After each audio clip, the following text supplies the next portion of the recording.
Okay, let's talk about traceable fixed costs and their impact on different segments of the organization. So we're going to try to trace the fixed costs to a specific segment of an organization and not include the common fixed costs that would apply to all parts of the organization.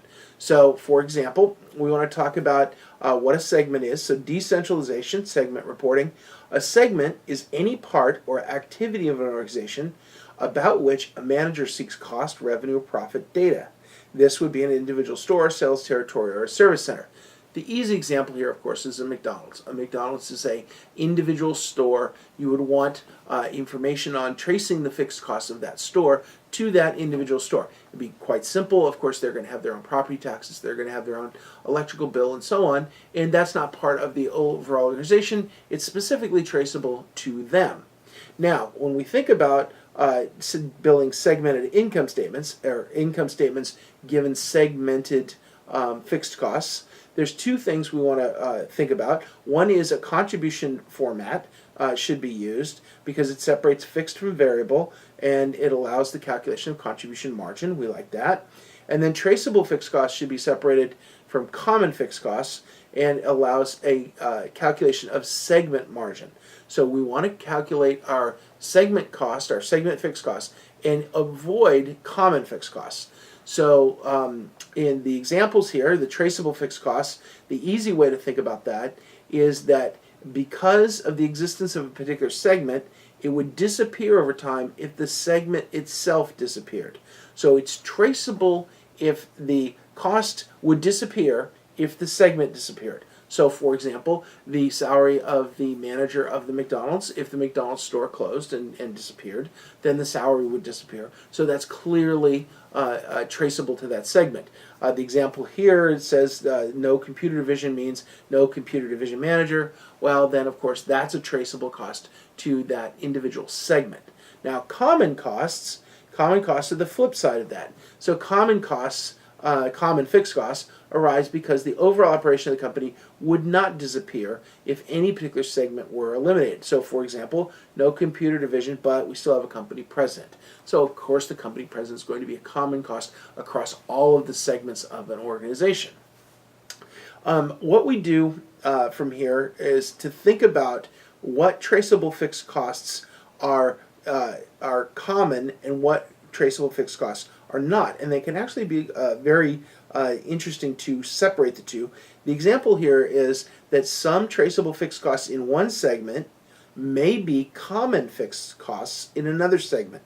So, for example, the landing fee paid to land an airplane at an airport is traceable to a particular flight. So you could trace the particular flight's profitability based on the landing fee. And of course, you would put the landing fee on that flight. You wouldn't put it on the whole organization or even all the flights that landed that day at that airport.